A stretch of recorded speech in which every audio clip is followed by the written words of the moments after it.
At my wife's father's will reading, my wife smirked at me and said, "My father left me all his money, so don't expect a dime." The lawyer quietly smiled and slid a folder across the table.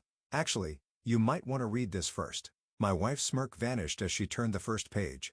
I never had high hopes for today. In fact, I expected nothing at all. Walter Dawson, my father-in-law, had never been particularly fond of me. From the moment I married his daughter, he made it clear that he saw me as an outsider, an intruder in a dynasty he had spent decades building. I was never one of them, never good enough in his eyes. And frankly, I had made my peace with that a long time ago. But my wife, Marissa, was a different story. She was the golden child, the cherished daughter, the one who could do no wrong. Spoiled since birth, she had always carried herself with the entitled confidence of someone who knew the world would bend to her every whim. She assumed.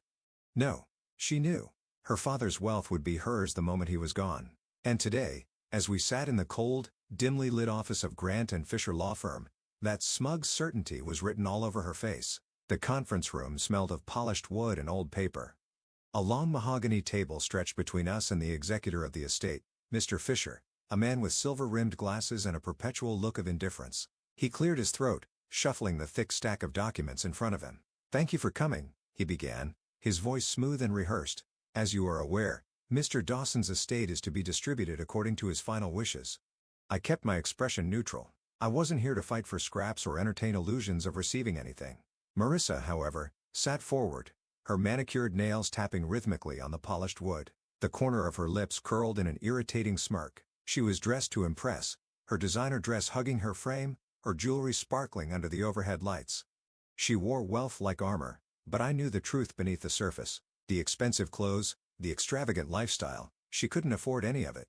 Not on her salary. She was already spending money she didn't have. She leaned closer to me, her voice dripping with amusement. "You might as well tune out, sweetheart. Daddy left me everything." I said nothing. I wasn't here to argue. If she wanted to gloat, I'd let her. Mr. Fisher adjusted his glasses and continued reading. But something was off. Marissa's smug grin didn't fade. It grew. She wasn't even listening. She was waiting for me to react. And then, the bombshell dropped. The inheritance was transferred to Marissa 6 months prior to Mr. Dawson's passing, as per his request. I stiffened. The words took a second to register. Transferred, 6 months ago. I turned to Marissa. Instead of shock or even satisfaction, she laughed. "Oh, you're just now catching up?" she said, shaking her head. "Yeah, I already got the money and spent it." I just stared at her, my blood running ice cold. She wasn't gloating over inheriting wealth. She was mocking me because she had already burned through it. But Mr. Fisher wasn't fazed. If anything, he looked amused. That was the first thing that made me pause. Then, with a measured motion, he reached into his briefcase, pulled out a thick folder, and slid it across the table toward Marissa. "Actually," he said, far too calmly, "you might want to read this first." For the first time, Marissa's smirk vanished. Her perfectly manicured fingers hesitated before grabbing the folder. She flipped open the first page, and as she read, her confidence drained. Her eyes moved rapidly over the words, her expression shifting from arrogance to confusion, then to something that looked suspiciously like fear. I watched, fascinated. Her hands, always steady, trembled slightly as she turned the next page. "What is this?" she stammered. Mr. Fisher took his time responding, crossing his hands neatly on the table. "Your father wasn't a fool, Mrs. Dawson," he said smoothly. "He suspected you might try to access the estate prematurely, so he put certain safeguards in place." She looked up at him sharply. "What kind of safeguards?" Mr. Fisher adjusted his glasses. "A dummy inheritance. A false trust with specific conditions. The money you received 6 months ago." He tilted his head. "It wasn't the real inheritance." I felt my breath catch. Marissa sat frozen. "A test?" she whispered, her voice barely audible. I leaned forward. My interest suddenly piqued. "So, you're saying the money she spent was never hers to begin with?" Mr. Fisher nodded. Marissa's chair scraped loudly against the floor as she shot up. "You're lying!" she shrieked, her voice an octave higher than before. I spent it all. The vacations, the luxury apartment, the jewelry." Mr. Fisher remained unmoved.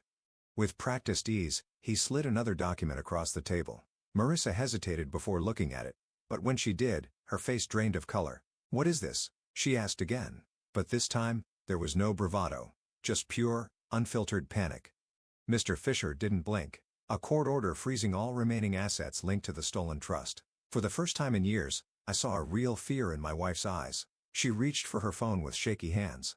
I need to. I need to call someone. But before she could press a button, Mr. Fisher spoke again. That won't help you. Marissa's breathing turned erratic. Her entire world was collapsing, and she knew it. She turned to me, eyes wide, desperate. You can't let them do this to me. I just smiled. You did it to yourself. Then she did something I never expected. She screamed. A full, rage-filled scream. Right there in the middle of the law office. It was a sound of defeat. Of a woman who had spent years believing she was untouchable, only to realize too late that she wasn't. Marissa had played herself. And I just sat back and enjoyed the show. The moment we left the law office, the weight of what had just happened began to settle in. But while I was still processing the sheer brilliance of Walter Dawson's final play, Marissa was spiraling. She stormed ahead of me, her heels clicking against the marble floor, phone gripped so tightly in her hand that I half expected the screen to shatter. I watched, almost amused, as she kept hitting redial, her perfectly manicured fingers trembling with each failed attempt. Pick up! Pick up! Pick up! She hissed under her breath, eyes darting back and forth like a trapped animal. Whoever she was calling wasn't answering. Not that I blamed them. Who would? I let out a slow breath, stuffing my hands into my pockets as I followed her out of the building. The air was crisp, sharp with the scent of rain, but the storm outside was nothing compared to the one brewing inside my wife. Correction, soon-to-be ex-wife. By the time we reached the parking lot, Marissa had given up on her phone and spun around to face me, her face twisted in something between fury and desperation. You knew, didn't you? She accused, her voice shaking. You knew my father was going to pull something like this. I raised an eyebrow. If I knew, do you think I'd be standing here so calmly? Her nostrils flared. You think this is funny? I tilted my head, pretending to consider it. A little. That was the moment she lost it. She lunged at me, hands curled into fists, slamming against my chest like an angry child throwing a tantrum. I lost everything, she screamed. Everything, you smug bastard. I caught her wrists mid-swing, holding them still. No, Marissa, I said evenly. You spent everything. She yanked her hands free, staggering back like I had slapped her. For the first time in years, she looked small, vulnerable. The layers of arrogance, entitlement, and designer clothes couldn't mask the undeniable truth. She had played a game. She wasn't smart enough to win, and she had lost. I can fix this, she whispered, more to herself than to me. Her eyes flickered with desperate determination. I just need to. She turned back to her phone, scrolling through her contacts with frantic movements. Her breath hitched when she found the name she was looking for. She hit call. I leaned against the car, crossing my arms over my chest. Let me guess. She held up a finger, silencing me. I smirked. Too late. Calling your lawyer? I continued, ignoring her glare. Or maybe one of your little friends who helped you burn through your fake inheritance? Her jaw clenched, but she didn't answer. Instead, she pressed the phone to her ear, listening, waiting. And then, her face fell. The call had gone straight to voicemail. I let out a slow, mocking whistle. Oof.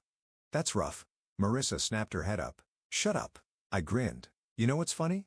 Just this morning, you sat in that office, smirking like you were untouchable. Like you had already won. And now? I gestured at her phone. You're alone, Marissa. No one's answering, are they? She swallowed hard because she knew I was right. The people she had surrounded herself with, the ones who had eagerly helped her spend every dime of what she thought was her inheritance, were nowhere to be found now that the money was gone. And that was when the panic truly started to set in. Her hands shook as she dialed another number, then another, and another. Every call went unanswered. Her breath grew uneven. This can't be happening, she muttered, fingers curling into her hair. This isn't real. I exhaled through my nose, watching her unravel. I should have felt bad. I didn't, because for years, I had watched her do this to others. I had watched her lie, manipulate, and discard people the second they were no longer useful to her. I had seen her humiliate waiters for bringing her food out a second too late. I had witnessed her mock struggling single mothers for not being able to afford designer clothes. And now? Now, she was the one no one wanted to be associated with. The irony was poetic. Marissa let out a shaky breath, turning her attention back to me. Her blue eyes were glossy with unshed tears. But I knew better. These weren't tears of remorse. They were tears of self-pity. She took a slow step forward. You wouldn't let me lose everything, she whispered. I blinked, then laughed. Actually laughed. Oh, sweetheart, I said, shaking my head. You lost me a long time ago. That was when she truly understood. She had been so sure I would always be there. That no matter how many times she belittled me, manipulated me, or used me, I would always be her backup plan. But I wasn't. Not anymore. I opened the car door and stepped inside. Marissa, still standing there in shock, moved to grab the handle. Wait, I locked the door. Her face contorted. You're leaving me here? I rolled down the window just enough to see her properly. Oh no, Marissa. You left yourself here. Her breath hitched. I don't have any money. I don't even have a way home. I tilted my head. Sounds like a you problem. And with that, I rolled the window back up, put the car into drive, and left her standing there alone for the first time in her entire life.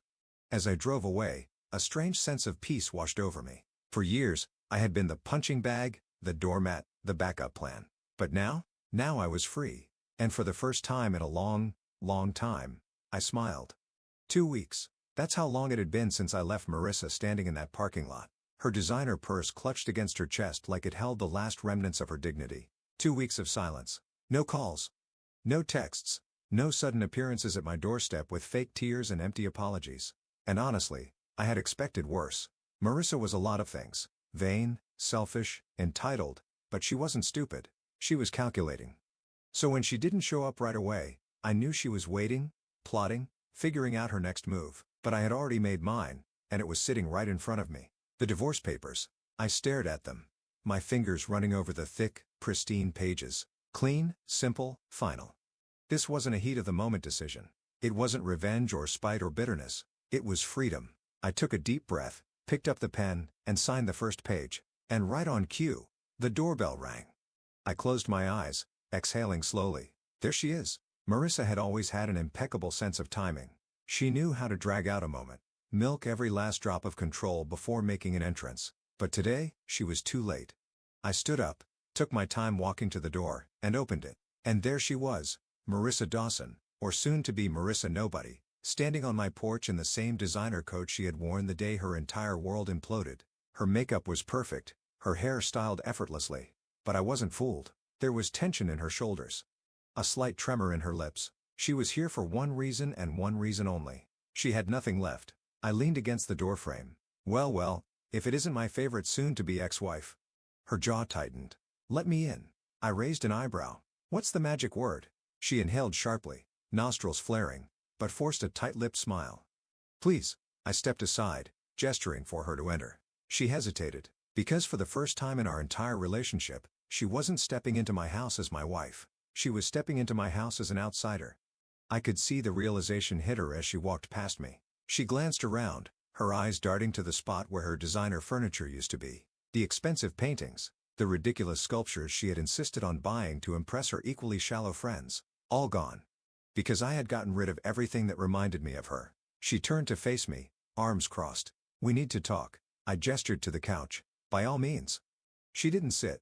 Neither did I. She cleared her throat. I've had some time to think. I said nothing, waiting. She ran a hand through her hair. Things were set. Mistakes were made. I smirked. Buy things. You mean you laughing while telling me you had already spent all of your father's fake inheritance? Her lips pressed together. That's not what I meant. I nodded. Right? My mistake. Go on. She exhaled, frustration flickering in her eyes. Look, we've had our problems. I let out a sharp laugh. Oh, sweetheart, we didn't have problems. You were the problem. She flinched, but quickly masked it. I just think we shouldn't throw away everything we built together over a misunderstanding. A misunderstanding? That was rich. I folded my arms. Let me get this straight. You drained a fake inheritance, mocked me in a law office, lost everything. And now that you're broke, you want to work things out? She lifted her chin. I never said I was broke. I nodded toward the designer coat. She was clutching a little too tightly. Let me guess, that's the last expensive thing you own. Her fingers tightened around the fabric. Bingo. I sighed, rubbing my temples. You know what's funny? I would have done anything for you once. Her eyes softened as if she thought I was about to fold, but I wasn't.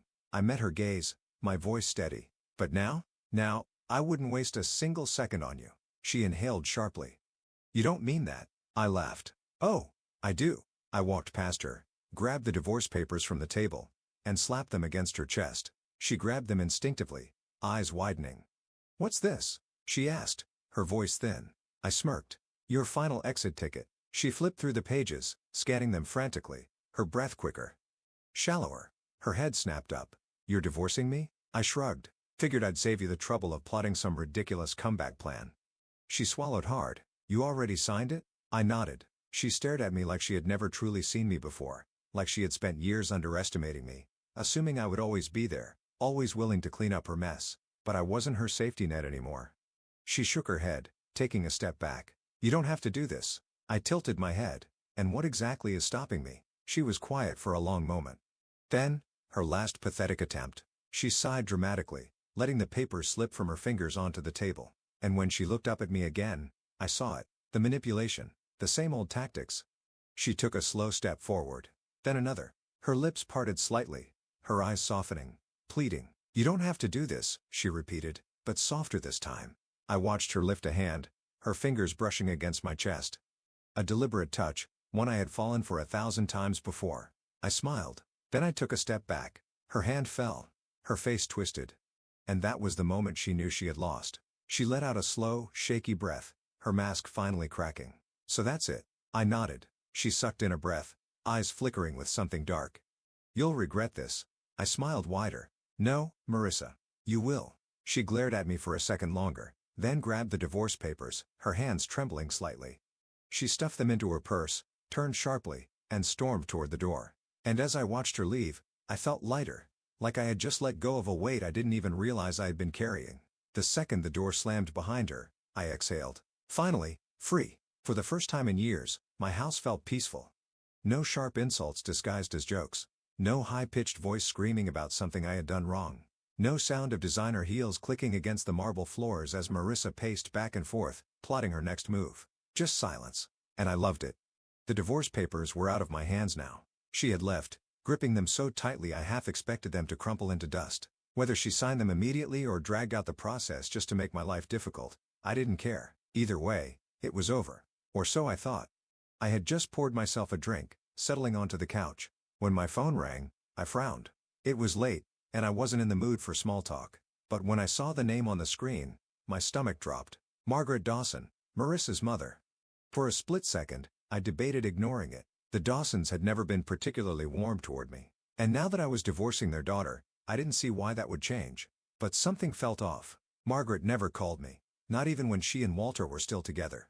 She always let her husband handle things, preferring to keep her hands clean while he did the dirty work. So why now? I hesitated, then answered, "Hello." There was a pause. Then, "You bastard?"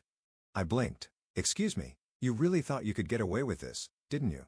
Her voice trembled, not with sadness, but rage. "You think you can just divorce my daughter and walk away like nothing happened?"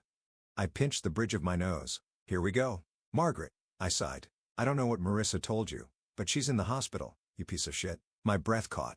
"What?" A sharp inhale on the other end. "She overdosed." Silence. For a moment, I thought I had misheard her. She what?" "You heard me," Margaret snapped. "Took a bunch of pills. Doctor said if she hadn't been found when she wouldn't have made it." I exhaled sharply, running a hand down my face. Jesus. A million thoughts ran through my head. Was it real? Was this just another manipulation tactic? Or had she really? No. Even Marissa wouldn't go that far. Would she? I swallowed. "Where is she?" "Street. Vincent's," Margaret said tightly. "And you better get here. Now." Then she hung up. I sat there, gripping the phone so tightly my knuckles turned white. Marissa, in the hospital. I shouldn't care. She had destroyed everything between us. Used me, mocked me. Tried to manipulate me even as she lost everything. But despite it all, despite the years of damage, the lies, the betrayal, I couldn't shake the image of her lying in a hospital bed, alone, helpless. Was this my fault? I exhaled sharply. No. I wasn't the one who burned through millions of dollars. I wasn't the one who used people and tossed them aside like they were disposable. I wasn't the one who turned our marriage into a battlefield. But still, before I could talk myself out of it, I grabbed my keys and headed for the door. Street. Vincent's hospital was eerily quiet when I arrived. The kind of quiet that buzzed with tension, like a storm waiting to break. I approached the front desk, clearing my throat. Marissa Dawson. The nurse barely glanced up. Room 307. Visiting hours are almost over. I nodded, making my way down the hallway, my footsteps echoing in the sterile white corridor. When I reached her door, I hesitated. For the first time in a long time, I wasn't sure what I was walking into. Would she be grateful to see me? Would she be furious? Or would she be too broken to care? I took a breath, then pushed the door open. The room was dim, the only light coming from the beeping machines beside the bed. And there, lying pale and fragile against the white sheets, was Marissa. For a second, I barely recognized her.